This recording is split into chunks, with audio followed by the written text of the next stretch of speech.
পরিবহন খাতের যে নৈরাজ্যকর অবস্থা এটা বহু বছর ধরে আমরা দেখে আসছি এবং আমাদের এই স্টুডিও থেকে তো এই অনেক স্টুডিওতে এটা নিয়ে বহুবার অনেক এটা নিয়ে আলোচনা আলোচনা হয়েছে করেছি। এবং আপনি সমস্যাগুলো নিয়ে কথা বলে দেখবেন আপনি 5 বছর 10 বছর আগে যা বলেছেন এখনো তাই বলতে হচ্ছে।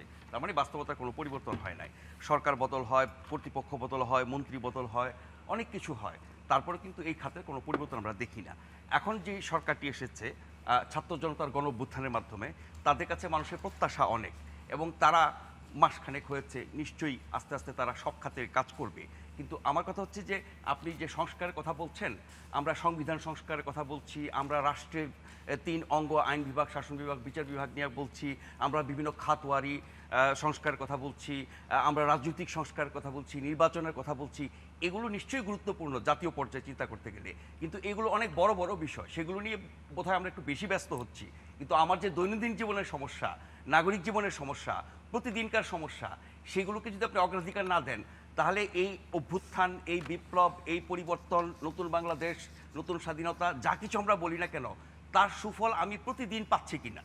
এখন একজন নাগরিক হিসেবে প্রতিদিন আমার জীবনের সাথে যুক্ত কি? আমার প্রতিদিন জীবনের সাথে যুক্ত হচ্ছে দ্রব্যমূল্য, আইন শৃঙ্খলা পরিস্থিতি এবং পরিবহন ব্যবস্থা, চলাচল। এখন পরিবহন ব্যবস্থার যে চিত্র আপনি শুরুতে বললেন, এটা পরিচিত, বহু বছর ধরে ছিল, আছে, হয়তো থাকবে।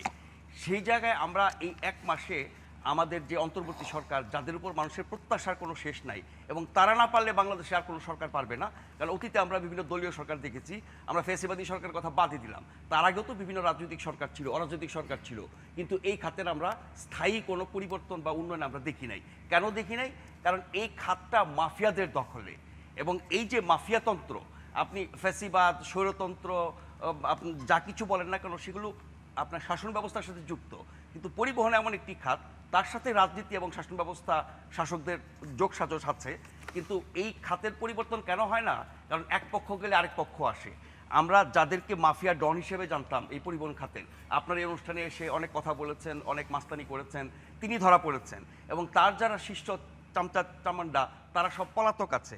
গতকাল যমুনা টিভির একটা অনুষ্ঠানে দেখলাম যে পরিবহন মালিক সমিতির যিনি ছিলেন, তিনিও আপনার অনুষ্ঠানে অনেকবার এসেছেন, তিনি পলাতক, সেটি আবার আরেক দল মানে বিএনপি এসে দখল করেছে এবং তারা বলছে যে আমরা তো আগে ছিলাম, সেজন্য আমরা এসেছি। নিজ দায়িত্বে এসে দখল করেছেন এবং সেখানে বস্তার পর বস্তা চাঁদার রসিদ উদ্ধার করা হয়েছে।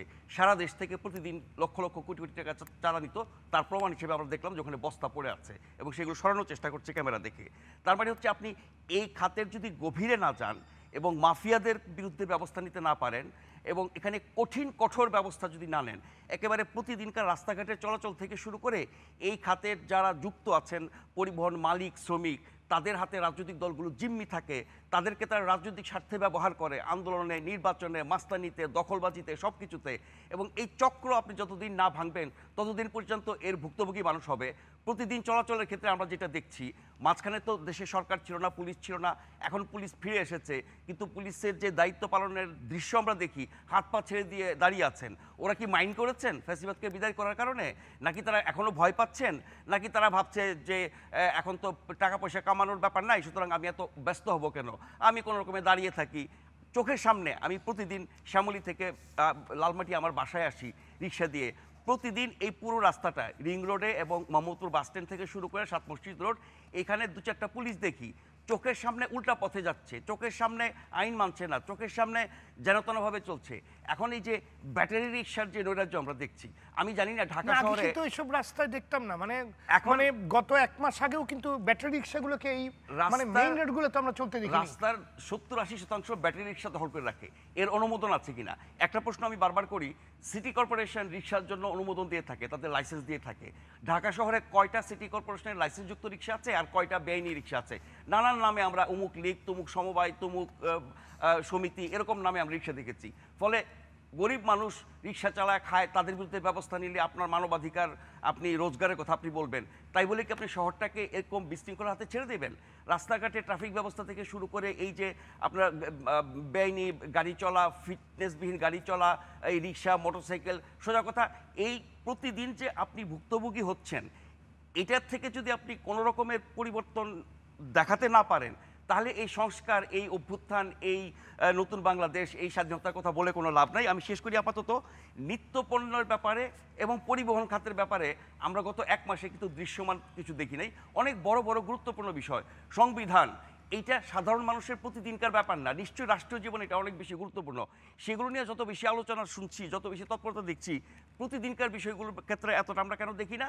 কারণ এগুলোর যারা ভুক্তভোগী তারা নিশ্চয়ই শাসন ব্যবস্থার মধ্যে থাকেন না, সেটি আমলাতন্ত্র বলি বা সরকার বলি বা বিভিন্ন গুরুত্বপূর্ণ প্রতিষ্ঠানের বলি বা গুরুত্বপূর্ণ ব্যক্তি বলি, যারা হুইসেল বাজিয়ে রাস্তা দিয়ে চলে যান তারা এটা টের পান না।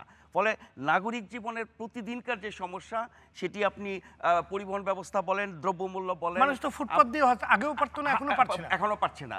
তার মানে হচ্ছে যারা, যেই মাফিয়ারা এতদিন এই অপকর্মগুলো করে, চাঁদাবাজি করে, পুরা নৈরাজ্য কায়েম করে নিজেদের নিয়ন্ত্রণে রেখে কোটি কোটি টাকা আর্ন করতো, তারা তো এখন নাই। তাহলে কারা করছে? তাহলে আরেকটি শক্তি এসে করেছে।